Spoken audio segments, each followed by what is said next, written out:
जब भी इस संसार में किसी नए जीव की रचना होती है तो उसकी जो प्रारंभ होता है उसका वो शुरुआत से ही होता है। यदि उसके भाग्य अच्छे हैं तो उसके माता पिता इतने शिक्षित होंगे कि वो पहले से कुछ चीज़ों के बारे में जानकारी रखते होंगे, तो बच्चे को पहले से ही धर्म का सही ज्ञान दे सकते हैं, तो दे देते हैं, तो वहाँ से बच्चा एक धर्म के सही रास्ते को समझ पाता है।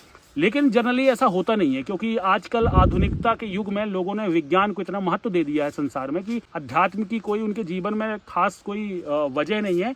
यदि बचती भी है तो अध्यात्म सीधे सीधे उनको क्या होता है, भौतिक विषय वस्तुओं को प्राप्त करने के लिए ही अध्यात्म का वह उपयोग करना चाहते हैं।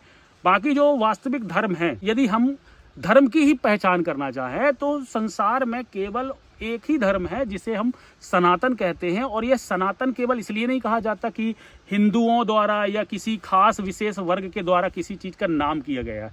सनातन एक तरह का विशेषता है। सनातन मतलब सनातन, तन के परे, तन के भी पार। आपको अपने तन से पार निकल जाना है, और जब अपने तन के आप पार चले जाएंगे तभी आप सनातन कहलाएंगे। सनातन का मतलब ये नहीं होता कि आप किसी तरीके के अपने आप को कम्युनिटी में जोड़ करके रखे हैं या किसी जात में अपने आप को देख रहे हैं या अपने आप को पुरुष या स्त्री समझ रहे हैं। यदि आप अपने आप को पुरुष और स्त्री भी समझ रहे हैं तो भी आप सनातन नहीं कहला सकते।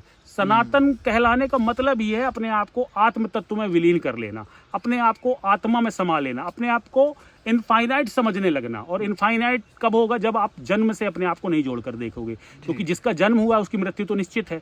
इसीलिए आपको जो अपनी पहचान बनानी है ना, वह आत्मा से बनानी है, जिसे ब्रह्म तत्व कहा जाता है। वही मनुष्य का वास्तविक धर्म है। अब यह अलग अलग मजहब में अलग अलग तरीके से बताने का प्रयास किया गया था, लेकिन मनुष्य जो है इतना भ्रमित हुआ कि उन्होंने मटेरियल चीज़ों को विशेष बना करके जो उसके पीछे का भौतिक तत्व है उसको उन्होंने नज़रअंदाज करने का प्रयास किया।